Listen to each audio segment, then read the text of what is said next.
Vamos entonces de inmediato a abrir nuestras Biblias en la epístola del apóstol Pablo a los Romanos, capítulo número 8 y verso número 34. Esta porción de la palabra nos va a servir a cada uno de nosotros en el día de hoy a entender una de las razones irrefutables que estamos planteando aquí acerca de la persona de nuestro Señor Jesucristo. Verdades que no podemos discutir acerca de la obra de nuestro Señor Jesucristo. Dentro del contexto de este pasaje de la Escritura está el apóstol Pablo hablando acerca del hecho de que si estamos en Cristo somos más que vencedores. Y esa es una tremenda bendición que tenemos los creyentes. Esta epístola es escrita a creyentes, a hermanos en Cristo, a hermanos que se congregaban allí en la ciudad de Roma. Y nosotros vemos en esa porción de la palabra la manera en que el apóstol Pablo, desde el versículo número 1, comienza a declarar muy específicamente a los que hemos confiado en Cristo Jesús: ninguna condenación, dice allí. Ahora pues, ninguna condenación hay para los que están en Cristo Jesús, los que no andan conforme a la carne, sino conforme al Espíritu. Y ahí se plantea, ¿verdad?, a quienes se le está hablando.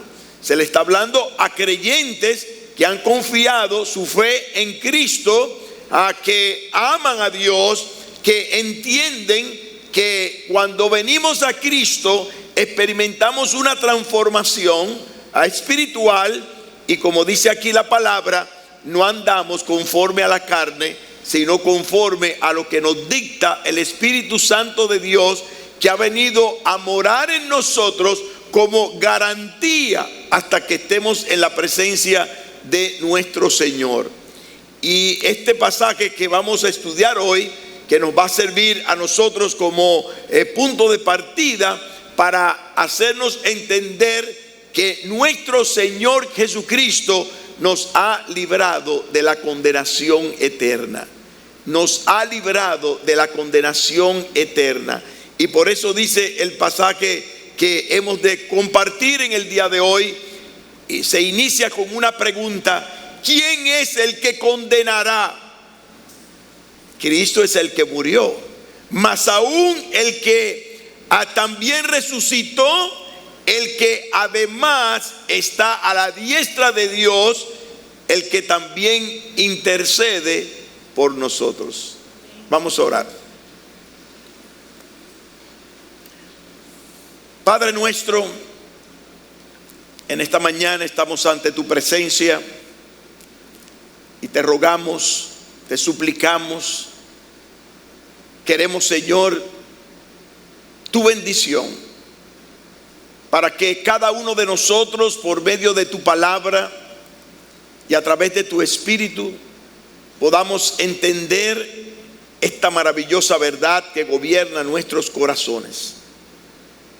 El saber que Cristo nos ha libertado de la condenación eterna.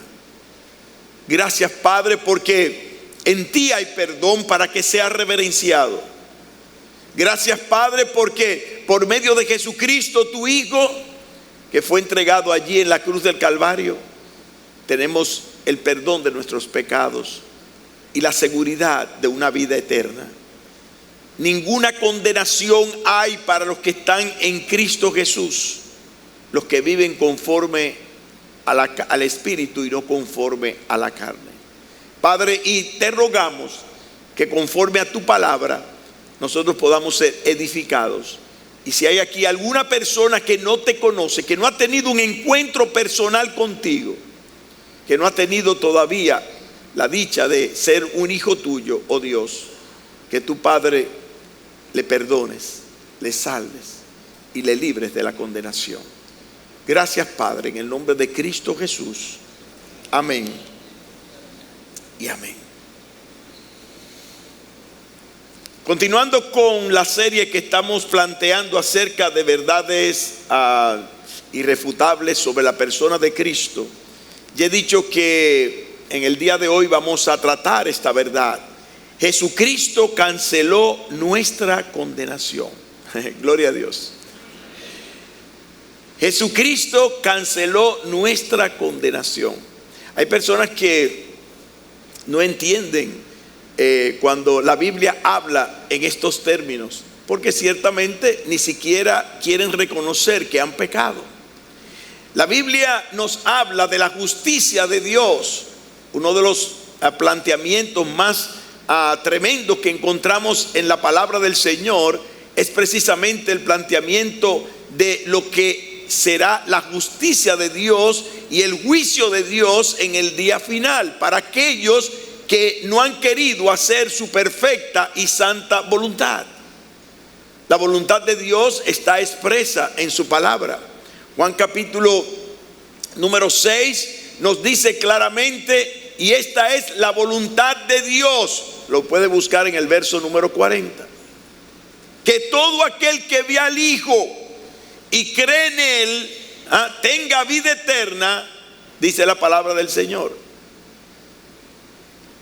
Entonces está claro que si nosotros como seres humanos no reconocemos en primer lugar nuestro pecado, de ninguna manera vamos a reconocer que un día vamos a ir a condenación. El hecho de que no lo reconozcamos no quiere decir que no suceda. Eso es algo, ¿verdad?, que no se pone en discusión.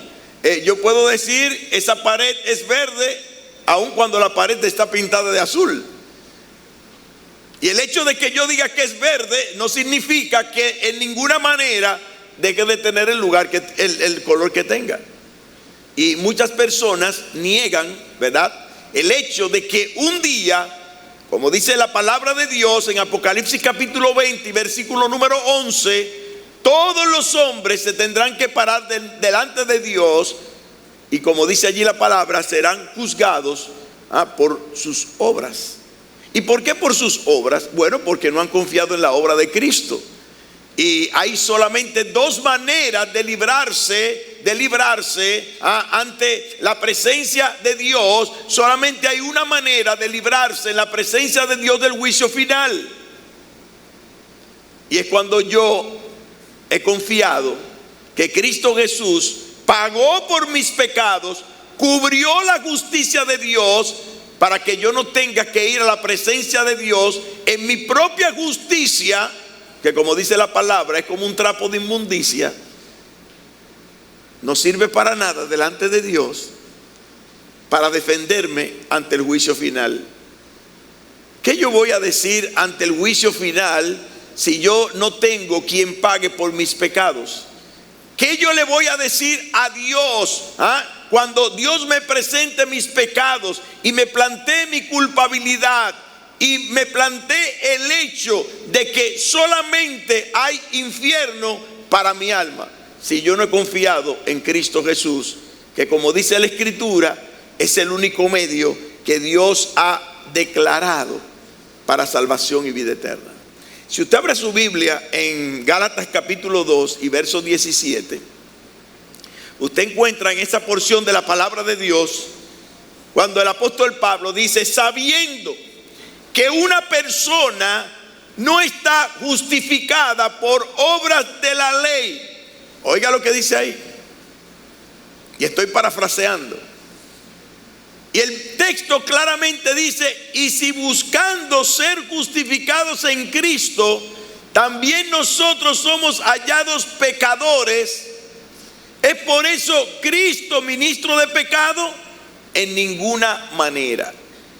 La palabra de Dios nos enseña y nos plantea en esta porción de la Escritura que solamente en Cristo nosotros podemos tener justificación de nuestros pecados, porque es una realidad que nosotros somos hallados en pecado delante de nuestro Dios. Y lo único que puede justificar, como dice la palabra de Dios, es la persona de Jesucristo. ¿Qué dice Romanos capítulo 5 y verso número 1? Justificados pues por la fe, tenemos paz para con Dios por medio de nuestro Señor Jesucristo. Lo que nos declara, lo que establece, en primer lugar, que el ser humano, por causa de su pecado, está en enemistad con Dios, está en guerra con Dios. Literalmente, ¿qué es lo contrario de la guerra? La paz. Por eso dice aquí la palabra: justificados pues por la fe, habiendo confiado en la persona de Cristo y su obra en la cruz del Calvario, nosotros tenemos paz para con Dios. Dejamos de ser enemigos de Dios, dejamos de andar fuera de lo que declara la palabra de Dios para vivir conforme a la obra de Cristo Jesús. Tenemos una tremenda consolación en la palabra del Señor. Jesús canceló nuestra condenación. Y esa es una tremenda consolación para el creyente. Esa es una tremenda bendición para aquellos que hemos confiado en Cristo. La pregunta del texto de hoy dice: ¿quién es el que condenará?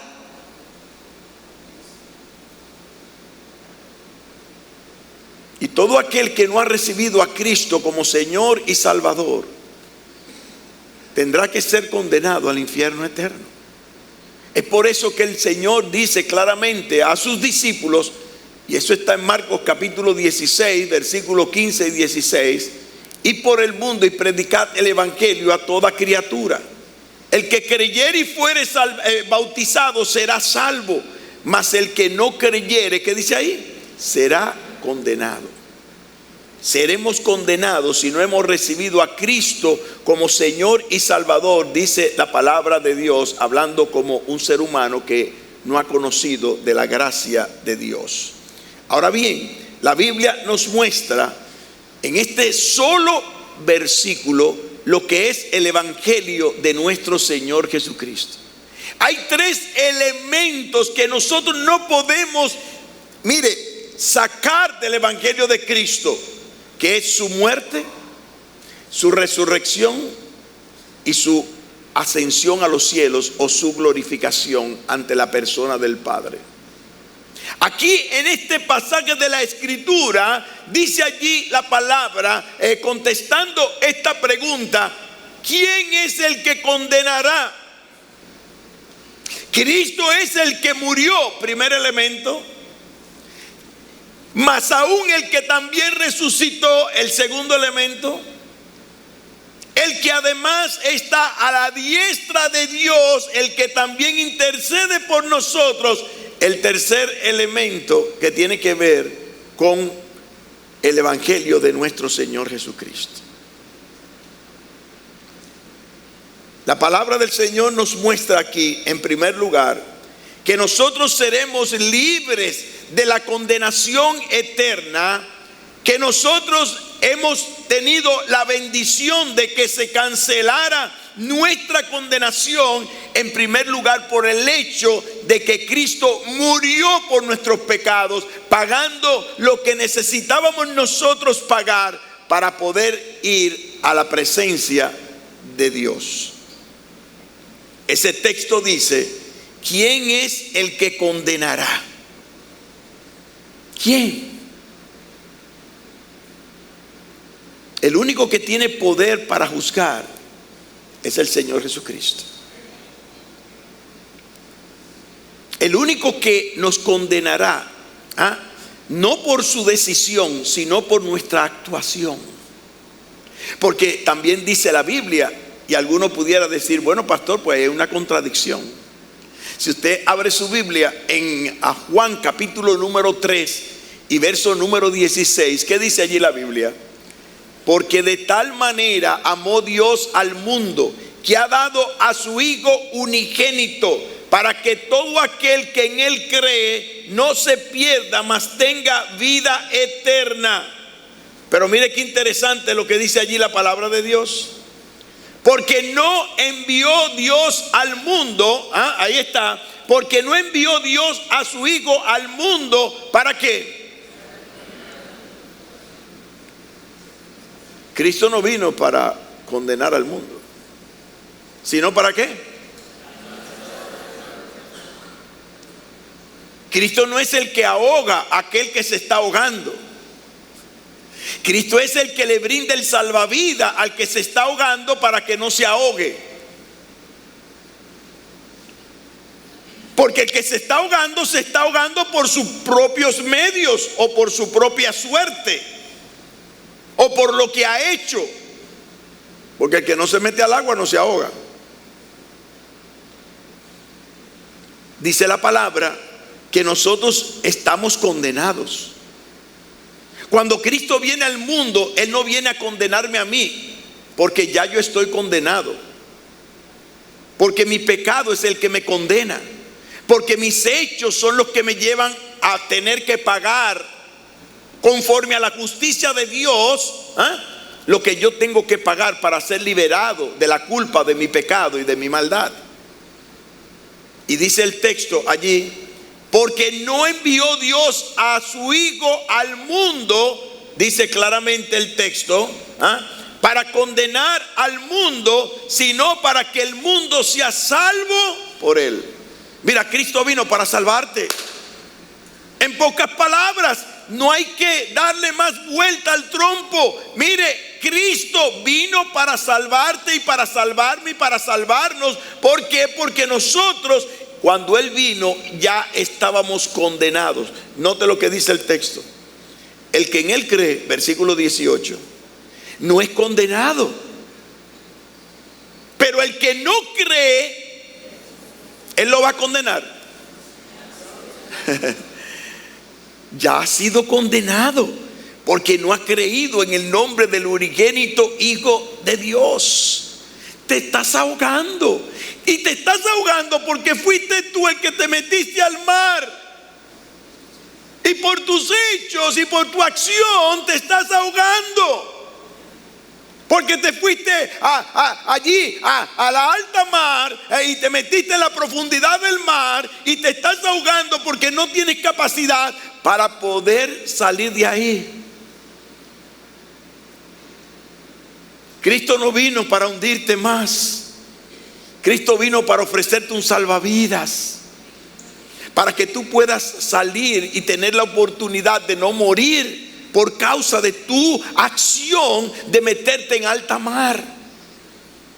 Y Cristo dice aquí en su palabra: el que en Él cree no es condenado, pero el que no cree ya ha sido condenado porque no ha creído en el nombre del unigénito Hijo de Dios. ¿Y qué dice el texto siguiente? Y esta es la condenación. Oiga, ¿cuál es la condenación? Dice allí claramente que la luz vino al mundo y los hombres amaron más las tinieblas que la luz porque sus obras eran malas. Cuando Dios nos ofreció a Cristo para alumbrar nuestro camino, para darnos luz, para poder encontrar la salvación y la salida a nuestro pecado, dice la palabra, nosotros huimos de esa luz. ¿Para qué? Para que no se evidencien nuestras propias obras. Cuando nosotros pecamos, ¿qué es lo que hacemos? Justificarnos. Eso es lo que hacemos. Vamos a donde alguna persona y tratamos en primer lugar de que alguien haga lo mismo que yo hice para no sentirme tan mal. Pero mira que el otro también hace lo mismo. Pero mira que el otro también peca. Pero mira que ahí hay muchos que dicen que son cristianos y también andan como yo. El problema es que yo no me puedo comparar con otro ser humano que está en la misma condición que yo. La Biblia me dice a mí que yo tengo que reflejarme ante la persona de Cristo para ver mi propio pecado, ante la santidad del Dios que ha venido a morir por mis pecados. Al que no conoció pecado, por nosotros lo hizo pecado para que fuésemos hechos justicia de Dios en él. Tenemos que compararnos con la persona de Cristo y no con otro pecador, dice la Sagrada Escritura. ¿Quién es el que condenará? Dice allí el apóstol Pablo. Cristo es el que murió, dice la palabra del Señor. ¿Y murió por qué? Por tu pecado y por mi pecado. En el capítulo 7, oiga, yéndonos a Romanos capítulo 7, nosotros encontramos durante todo ese capítulo la manera en que el apóstol Pablo se desnuda ante la humanidad para que nosotros entendamos que todos estamos en la misma situación. En el capítulo número 7, el apóstol Pablo comienza a hablar de la condición pecaminosa que hay dentro de nosotros. Y lea lo que dice la palabra de Dios allí. En el capítulo 7, vamos allí, versículo 24 y versículo número 25.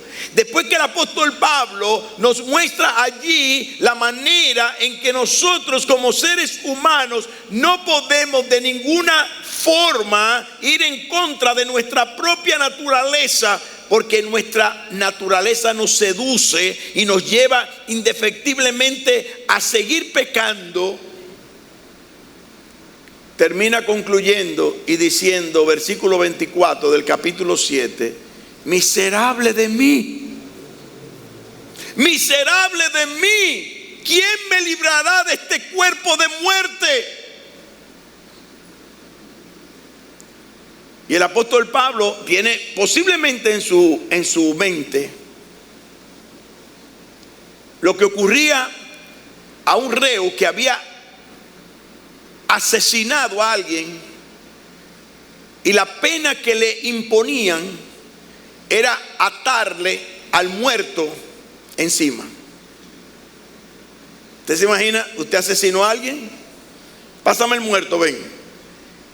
Y le ataban manos con manos, muñeca con muñeca, brazo con brazo, torso con torso, pierna con pierna, cabeza con cabeza, cuello con cuello. Y usted tenía que andar con ese muerto hasta que ese muerto se deshiciese.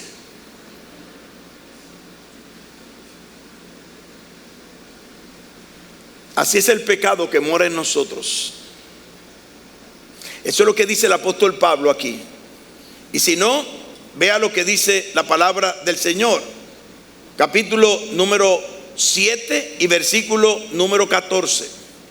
Porque sabemos que la ley es espiritual, mas yo soy carnal, vendido al pecado. A mí me encanta como el apóstol Pablo habla de sí aquí. Porque cuando uno anda en las religiones que beatifican a los seres humanos y no a Dios, yo creía que el apóstol Pablo, ni siquiera iba al baño, ni tenía que bañarse, ¿verdad? Ni tenía que comer, ni tenía que dormir. Porque él era alguien como si fuera un ángel del cielo que bajó del cielo.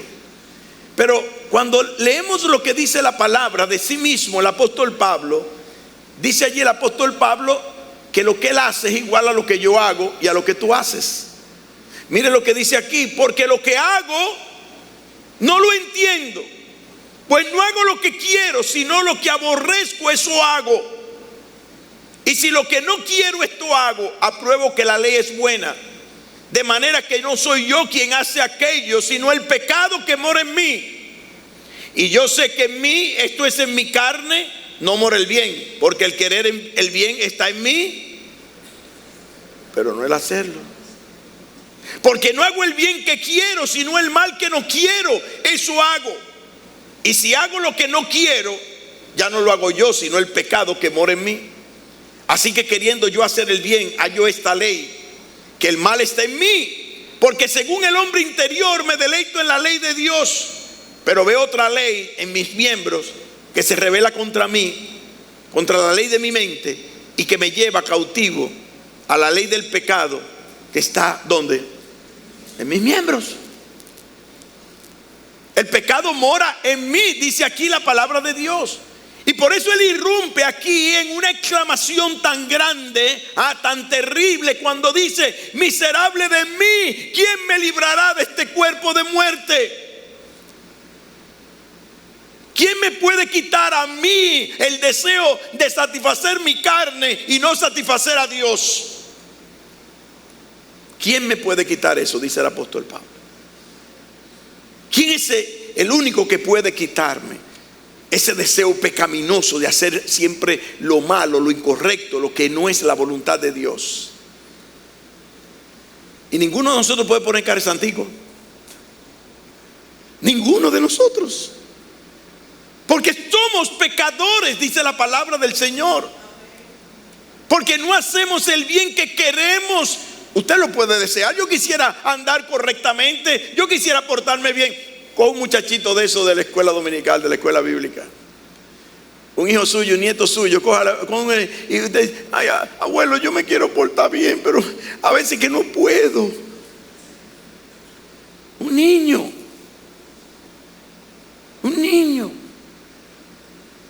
Yo me voy a portar bien, abuelo. Tú vas a ver que yo me voy a portar bien. Y a la semana: ¿te portaste bien? ¿Te portaste bien? Y yo tengo que entenderlo, porque yo soy igual. Y luchamos como luchaba el apóstol Pablo aquí. Y dice: ¿quién me librará de este cuerpo de muerte?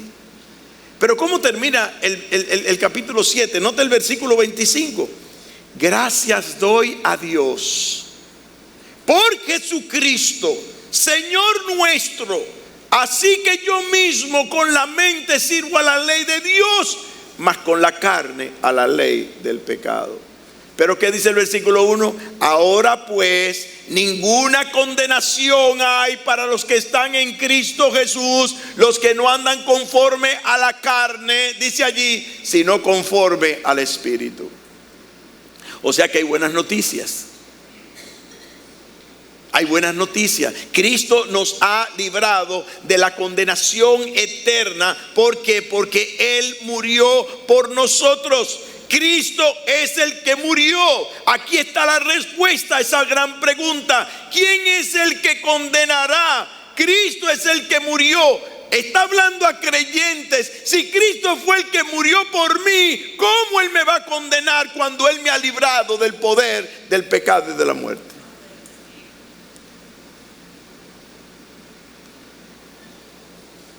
Nadie puede condenar a un hijo de Dios, porque Cristo Jesús pagó por sus pecados. Ahora pues, ya lo hemos visto allí, Cristo murió por nosotros y nos dio salvación y vida eterna. ¿Por qué? Porque Él, sabiendo lo que éramos, actuó a nuestro favor. Romanos 8, versículo 1 al 4 dice: ahora pues ninguna condenación hay para los que están en Cristo Jesús, los que no andan conforme a la carne, sino conforme al Espíritu, porque la ley del Espíritu de vida en Cristo Jesús me ha librado de la ley del pecado y de la muerte. Porque lo que era imposible para la ley, por cuanto era débil por la carne, Dios, enviando a su Hijo en semejanza de carne de pecado, y a causa del pecado, condenó al pecado en la carne, para que la justicia de la ley se cumpliese en nosotros, que no andamos conforme a la carne, sino conforme al Espíritu. ¿Qué fue lo que hizo Dios? Dice: se hace hombre, viene a este mundo en la persona de su Hijo Jesucristo y condena en su carne a Cristo Jesús para pagar por nuestro pecado. ¿Cuántas veces puede un juez dictaminar condena sobre un hombre por el mismo delito? ¿Usted sabe eso? Que aún aquí en la tierra ningún juez puede hacer una doble condena sobre el mismo hecho pecaminoso a una persona.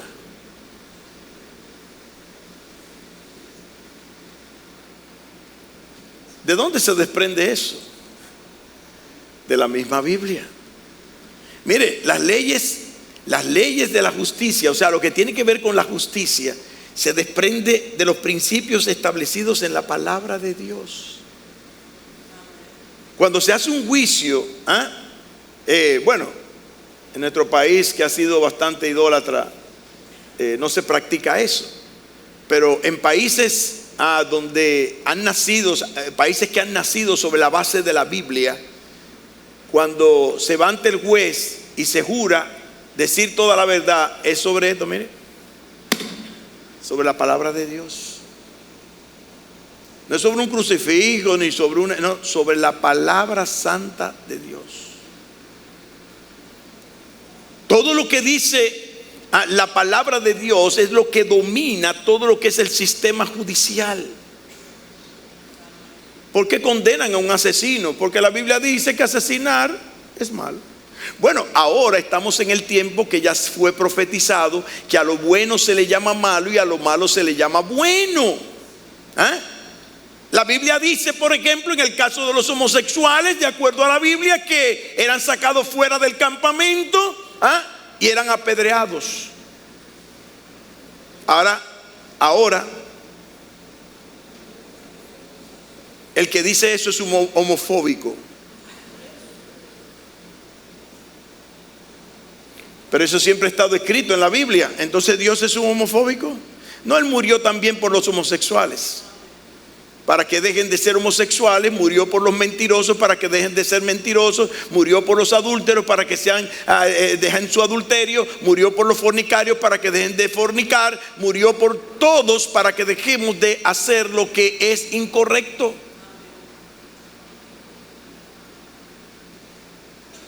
Pero así como cualquiera de esos pecados hoy día es declarado como bueno y no malo, así ahorita yo voy a tener también la prerrogativa de matar a alguien y vamos a hacer una marcha de todos los asesinos, porque nosotros tenemos el derecho de asesinar a quien nos dé la gana.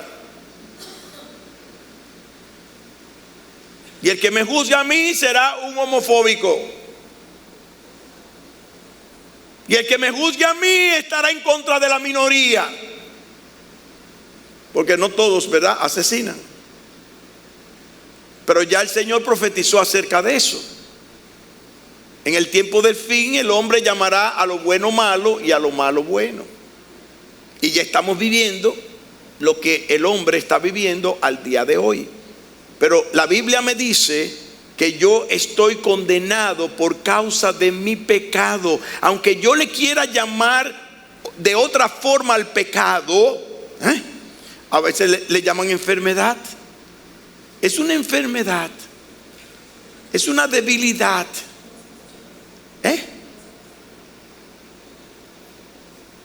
Pero la Biblia dice que es pecado. Y Cristo vino a morir por ese pecado.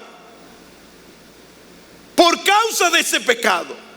Dice aquí la palabra de Dios que Dios condenó al pecado en la carne ¿de quién? De Cristo Jesús, que siendo Dios vino a tomar semejanza de carne de pecado a causa del pecado que tú y yo cometimos. Y cuando fue a la cruz del Calvario y fue condenado por mi pecado y por tu pecado. Eso es lo que dice la Biblia. Por esa razón, todo aquel que cree en Él no es condenado. Porque no puede el mismo pecado ser condenado dos veces. Fue condenado en la carne de Cristo, no puede ser condenado en la persona que cree en Cristo. Eso es lo que dice la palabra de Dios. Y el primer punto que nos enseña a nosotros a que fuimos libertados de la condenación eterna, que nos hace entender que esa condenación fue cancelado, es el hecho de que Cristo murió por nuestros pecados, pagando el costo que legalmente ese pecado tenía que pagar. Lo segundo que vemos allí es que Jesucristo canceló nuestra condenación por el hecho de que también resucitó. Si se hubiese quedado en la tumba, mire, no hubiera podido darme salvación y vida eterna. Todas las tumbas de todos los seres humanos están ahí erigidas y tienen un panegírico o tienen su nombre. Aquí yace fulano de tal. El letrero que tiene la tumba de Cristo dice: ¿por qué buscáis entre los muertos al que vive? La Biblia nos enseña, Romanos capítulo 10, versos 9 y 10, que si confesares con tu boca que Jesús es el Señor y creyeres en tu corazón que Dios le levantó de los muertos, serás salvo. El segundo elemento importante en el Evangelio de Cristo es que Cristo ha resucitado. Primicia de los que durmieron es hecho, dice la palabra de Dios. El apóstol Pablo en este texto no solamente dice, al hacer la pregunta, ¿quién es el que condenará? Dice, Cristo es el que murió, pero más aún el que también resucitó.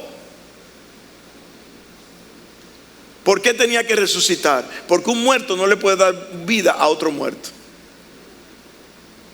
Vaya al cementerio y dígale a un muerto que lo salve. Que usted se está ahogando en el mar Caribe, allí en la profundidad del mar Caribe, usted se está ahogando. Muerto, por favor, ven y sálvame. ¿Puede el muerto salvarlo? Ni los vivos quieren salvar a uno, imagínese un muerto.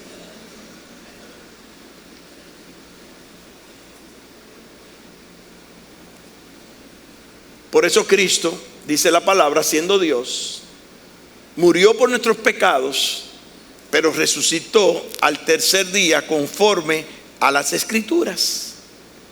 Y vemos aquí en el texto que se agrega claramente que Él resucitó. Nuestro Salvador y Libertador vive, permanece para siempre, y su resurrección se ha constituido en garantía para nuestra salvación. Y en segundo lugar, todos los libertadores del mundo, como he dicho, rezan en su tumba: aquí murió fulano de tal, o aquí yace fulano de tal. Pero Cristo ha resucitado. La tumba de Cristo está vacía. La resurrección es la mayor garantía que nosotros tenemos como creyentes para asegurarnos de que un día vamos a ser resucitados. 1 Corintios 15, versículo 12. Miren lo que dice el apóstol Pablo, el mismo que escribe este pasaje que estamos analizando en el día de hoy. Note lo que dice ahora a los Corintios, capítulo 15, verso 12. Hablando, ¿verdad?, de aquellos que quieren pervertir el evangelio y que niegan la resurrección de Cristo. Y él dice: pero si se predica de vosotros, de Cristo, que Cristo resucitó de los muertos, ¿cómo dicen algunos entre vosotros que no hay resurrección de muertos? Porque ya en el tiempo de Pablo lo decían. Dice aquí: porque si no hay resurrección de muertos, ¿qué dice? Tampoco Cristo resucitó. Y si Cristo no resucitó, vana es entonces nuestra predicación, vana es también vuestra fe. Y somos hallados falsos testigos de Dios, porque hemos testificado de Dios que Él resucitó a Cristo, al cual no resucitó, si en verdad los muertos no resucitan. Porque si los muertos no resucitan, tampoco Cristo resucitó. Y si Cristo no resucitó, vana es vuestra fe, aún estáis en vuestros pecados. Esto me dice una gran verdad. ¿Cómo tú puedes pensar que vas a ser resucitado si aquel que tú dices que te va a resucitar no ha resucitado? Está muerto. Imposible. Imposible. Y hoy día, ¿cuántas personas creen que Cristo ha resucitado? La base de nuestra salvación está sobre el hecho de que Cristo vive y vive para siempre. de que Cristo es Dios, y como dice la Escritura, cumplió aquella profecía de la cual decía: así como Jonás pasó 3 días y 3 noches en el vientre del gran pez, así pasará 3 días y 3 noches el Señor Jesucristo en el vientre de la tierra, y luego resucitará. La gran esperanza que nosotros tenemos la continúa diciendo el apóstol Pablo en el versículo 20. 1 Corintios 15:20 dice: mas ahora Cristo ha resucitado de los muertos, primicias de los que durmieron es hecho, porque por cuanto la muerte entró por un hombre, también por un hombre la resurrección de los muertos.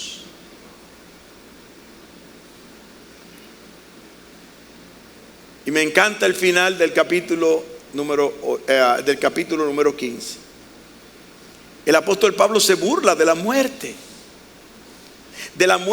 eterna, de la condenación eterna. Oiga lo que dice el apóstol Pablo allí: ¿dónde está, oh muerte, tu aguijón? Versículo 55. Capítulo 15 de 1 Corintios, verso 55. ¿Dónde está, oh muerte, tu aguijón? ¿Dónde, oh sepulcro, tu victoria? Ya que el aguijón de la muerte es el pecado, y el poder del pecado la ley, mas gracias sean dadas a Dios que nos da la victoria por medio de nuestro Señor Jesucristo. Así que, hermanos míos amados, estad firmes y constantes, creciendo en la obra del Señor, sabiendo que vuestro trabajo en el Señor no es en vano.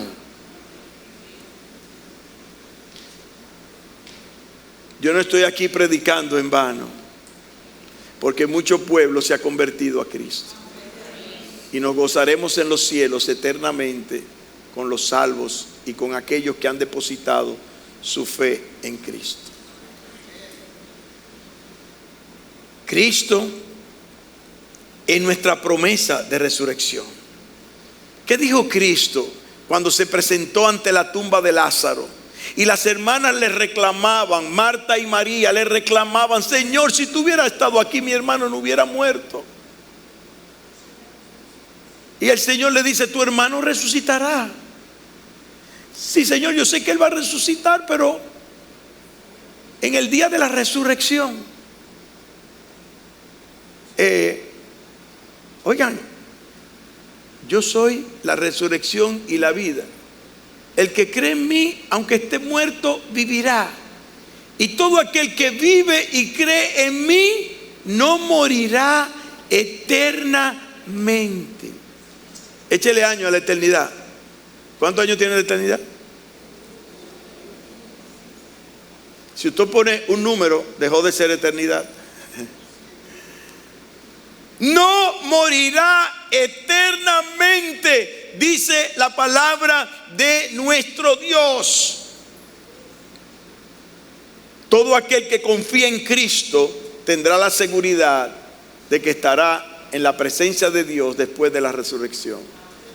Primera Tesalónica capítulo número 4 y verso 16. Oiga todos los textos que la palabra de Dios afirma la realidad de la resurrección. Note lo que dice aquí la palabra del Señor. Mira, hasta que yo no me convertí, yo no había visto eso. Usted sabía que usted iba a resucitar antes de usted saber que la Biblia, que estaba hecho en la Biblia. Yo no sabía eso. Y que Cristo vuelve otra vez, tampoco. ¿Y eso está en la Biblia? Todo el tiempo ha estado en la Biblia. Eso no ha cambiado.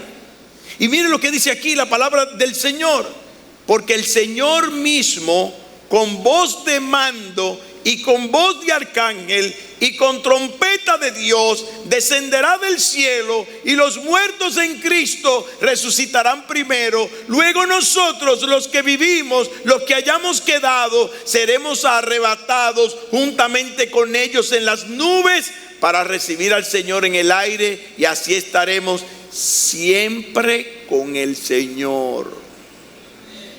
¿Qué significa siempre? Siempre. Siempre con el Señor, dice allí la palabra de Dios. Y esa es la promesa que nosotros tenemos en Cristo Jesús. El tercer planteamiento bíblico acerca del Evangelio de Cristo es el hecho de que Cristo ha sido exaltado, está a la derecha del Padre e intercede por nosotros. No nos ha dejado solo. Él dijo: cuando yo me vaya, vendrá el Consolador y morará en vosotros, dice la palabra. Yo estaré con vosotros todos los días hasta el fin del mundo. Eso dijo Jesús. Cuando estén 2 o 3 reunidos en mi nombre, digo el Señor, yo estaré en medio de ellos. Aquí está el Señor.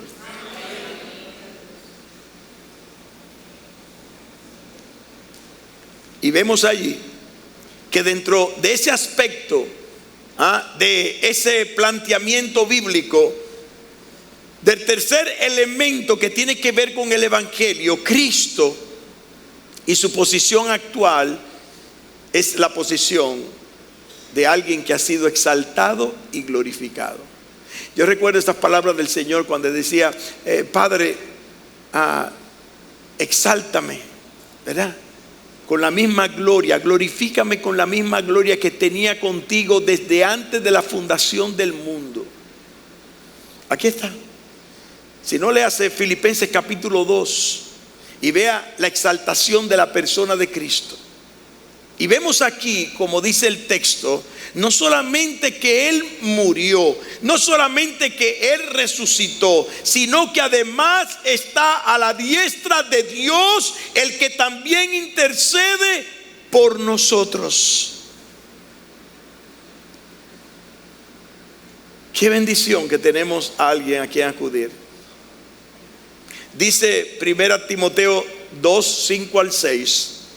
Porque hay un solo Dios y un solo mediador entre Dios y los hombres, Jesucristo hombre, el cual se dio a sí mismo en rescate por todos, de lo cual se dio testimonio a su debido tiempo. ¿Qué es un mediador? Un abogado. Usted sabe que Dios no puede tener contacto con un pecador. Es más, Juan capítulo 9, verso 31 todavía es más específico y dice: sabemos que Dios no oye a los pecadores. ¿Usted sabía eso? Pues a mí sí me oye Dios. Así que dice la gente en el mundo: a mí sí me oye Dios. Oiga, si usted no se ha convertido a Cristo y usted no ha confesado a Cristo como Señor y Salvador, sepa que Dios no le oye. Por supuesto, Dios lo oye todo, pero no le hace caso. Eso es como cuando un niño, ¿verdad?, hijo suyo, ¿verdad?, se porta mal, saca malas notas, le pega a sus amiguitos, se arma un rebú siempre, no quiere comerse la comida, que sea esto, ¿verdad? Y después llega uno de ustedes y le dice: papi, ¿tú me puedes comprar una bicicleta?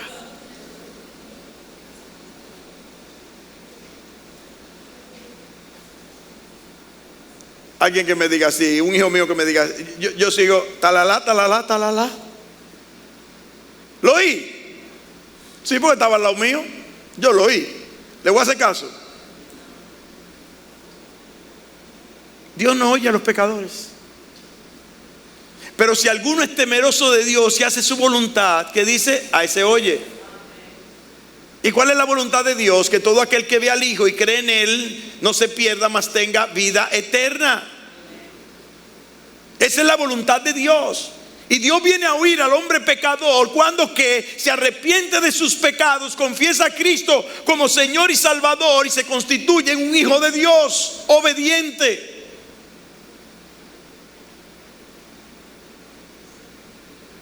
¿Qué dice aquí la Biblia? Dios no oye a los pecadores. Para yo poder ser oído, ¿a quién tengo yo que tener entre Dios y yo? A Jesucristo. Por cuanto yo confío en Jesucristo,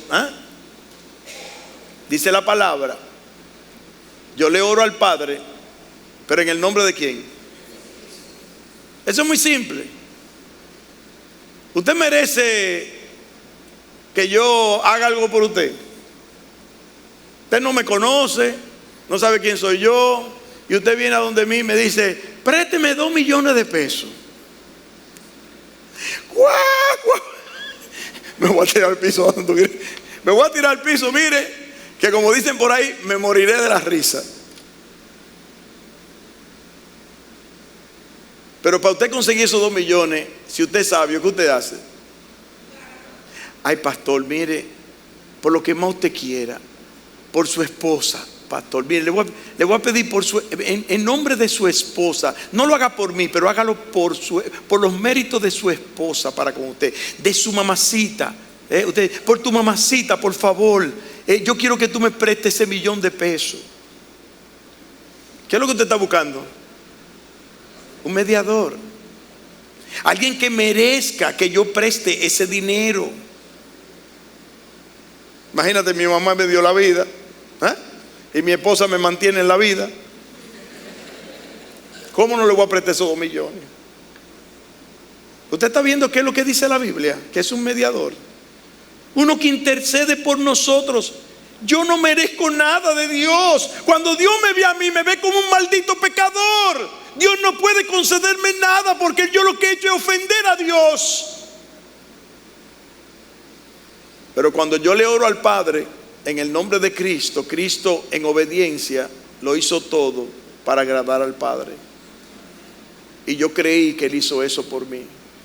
Y cuando yo le oro al Padre, lo hago en el nombre de Cristo. Por eso dijo Cristo, usted no ve cómo la Biblia tiene sentido. Cuando digo el Señor, y todo lo que pidieres al Padre en mi nombre, yo lo concederé. No en el nombre de Juanita, no en el nombre de José, no en el nombre de María, no en el nombre de Pedro, no en el nombre de Pablo, no en mi nombre, en el nombre de Cristo. ¿Por qué? Porque hay un solo mediador, así como hay un solo Dios. Entre Dios y los hombres está Jesucristo, hombre, el cual se dio en rescate, dice aquí, de lo cual se dio testimonio a su debido tiempo.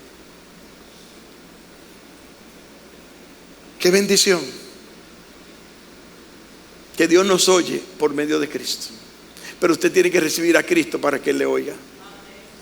Dice allí la palabra, Hebreos 7:22. Hebreos 7:22, oiga qué tremenda noticia. Por tanto, Jesús es hecho fiador. Otro término para intercesor, fiador. ¿Y qué es un fiador? Un garante. Uno que fía, que confía. ¿En quién se puede confiar? De ahí que viene la palabra confiador. Uno que en quien se puede confiar. Imagínate, tú vienes aquí a pedirme 1 millón de pesos con estos bolsillos vacíos. Pero si yo tuviera al agua Rockefeller. No, mira, Rockefeller me va a firmar el pagaré. Que si yo no te lo pago, te lo paga Rockefeller. Inmediatamente te dan el 1 millón de préstamo. Porque se tiene muchos millones. Yo no tengo ningún tipo de favor para con Dios, pero Cristo tiene todos los favores. Por tanto, Jesús es hecho fiador de un mejor pacto. Y los otros sacerdotes, hablando, ¿verdad?, de los que querían interceder ante Dios siendo humanos, dice, los otros sacerdotes llegaron a ser muchos debido a que por la muerte no podían continuar. Mas este, por cuanto permanece para siempre, tiene un sacerdocio que inmutable, por lo cual puede también salvar perpetuamente a los que por él se acercan a Dios, viviendo siempre para interceder por ellos. Gloria a Dios. Más claro no canta un gallo. Oiga lo que dice ahí en la palabra de Dios. ¿Qué es un sacerdote? Uno que media, intercede entre Dios y el hombre. ¿Quién es nuestro sacerdote según este texto? El único, porque los demás mueren y no pueden seguir su labor, Cristo Jesús. Él es sacerdote para siempre, el sacerdote inmutable, el que puede salvar perpetuamente a los que por medio de él se acercan a Dios. y vive para interceder por ellos. Cristo y su sacerdocio inmutable y eterno está a favor nuestro. ¿Por qué? Porque Él está ¿dónde? Dice el texto, Romanos 8:34, ¿a dónde? A la derecha de Dios. Eso es lo que dice, a la diestra de Dios. Por eso tenemos un sumo sacerdote santo, inocente, sin mancha, apartado de los pecadores y hecho más sublime que los cielos, que no tiene necesidad de entrar ante la presencia de Dios cada día, porque Él está a la derecha del Padre. Alguien dijo, y con esto voy a concluir: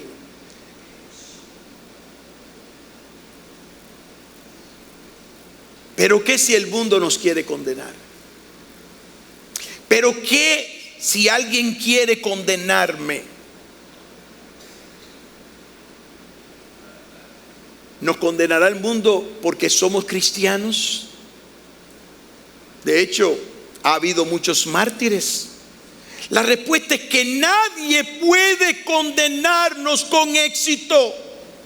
Pueden haber cargos, pero ninguno perdurará. Dice el texto, ¿quién acusará a los escogidos de Dios? Dios es el que justifica.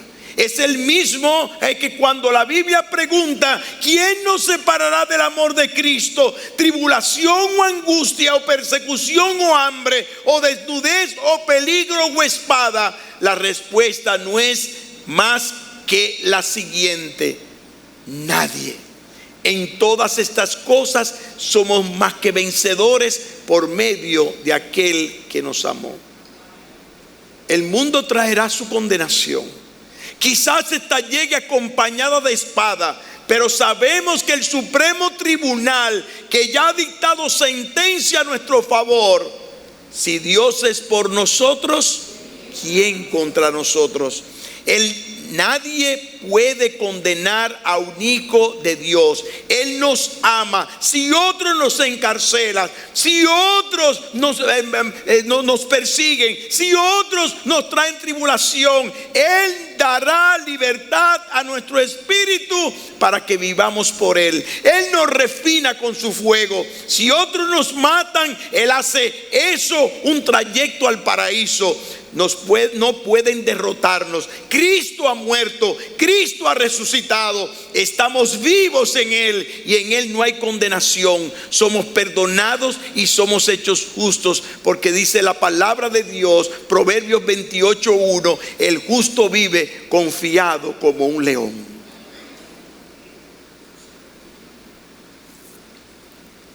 Y esa es la realidad de aquel que ha sido perdonado en su pecado y en que han sido cancelados nuestra condenación. Vamos a orar.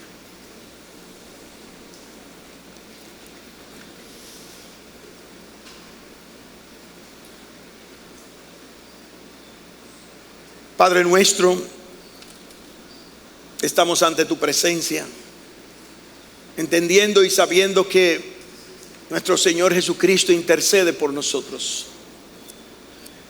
No merecemos ser escuchados, no merecemos ser oídos, porque somos pecadores. Pero Cristo Jesús murió para salvarnos. Él resucitó para darnos vida. Y también está a tu diestra intercediendo por nosotros. Y te damos gracias, Padre, porque en Él podemos ser oídos. Pero también no solamente podemos ser salvados, sino libres de la condenación eterna.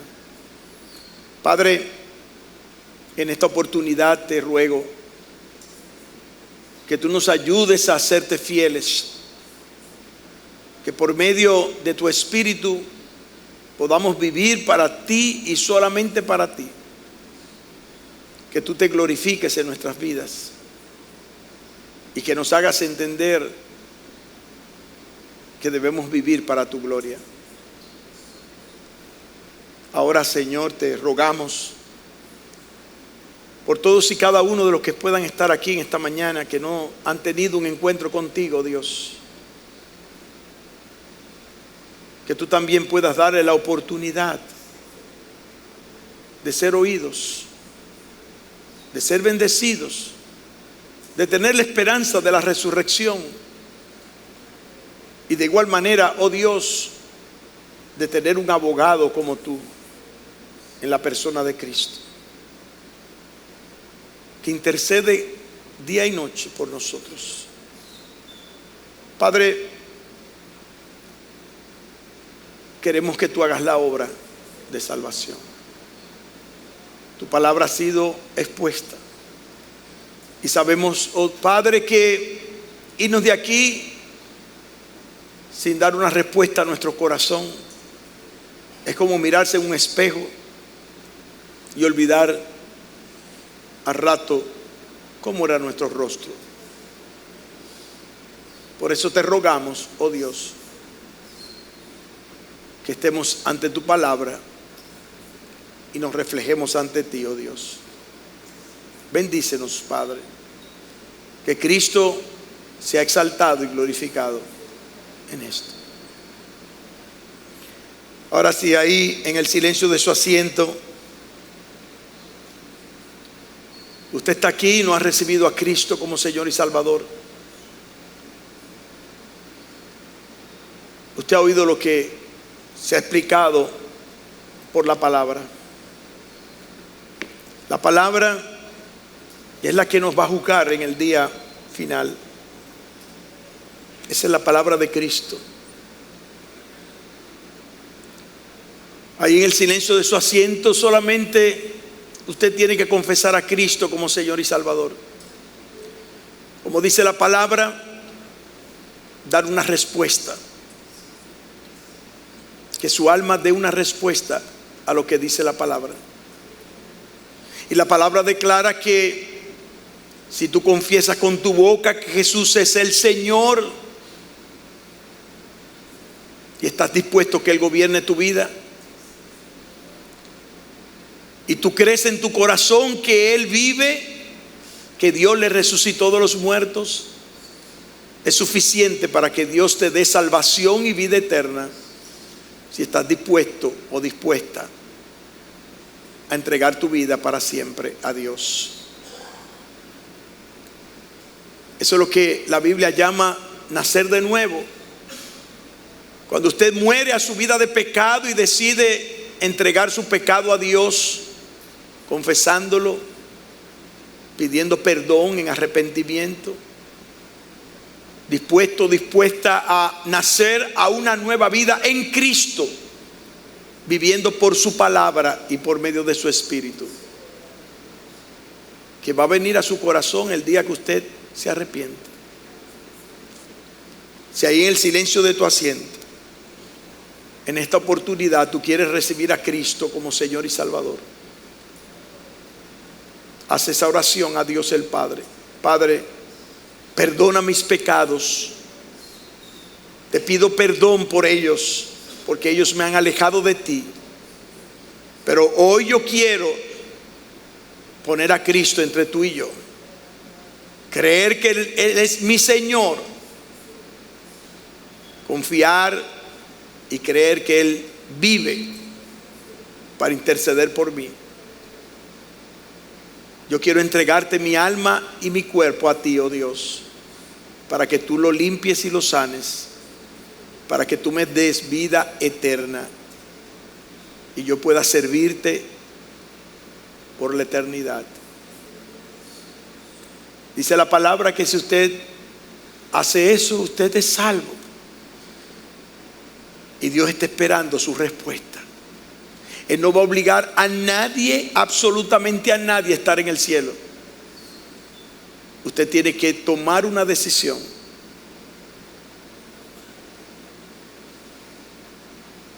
Porque dice la Escritura que estamos condenados por nuestros pecados.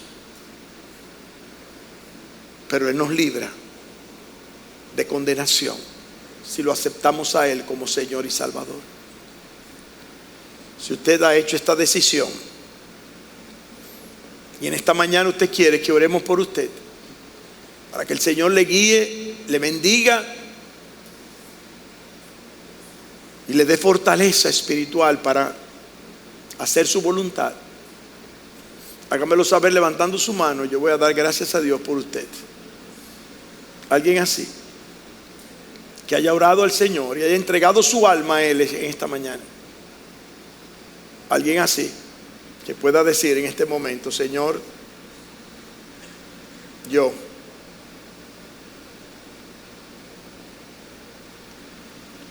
quisiera orar por usted. Si usted no se avergüenza de ser un hijo de Dios, una hija de Dios. Alguien así.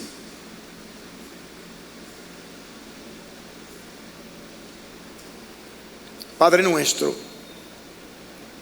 te damos gracias por tu palabra. Te damos gracias por tus promesas.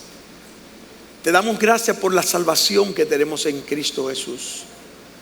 Y te damos gracias porque sabemos que un día, oh Padre, estaremos ante tu presencia, glorificándote, dándote gracias y cantando cánticos a ti, oh Dios.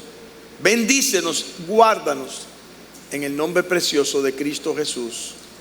Amén y amén. Que el Señor le bendiga a todos, hermanos.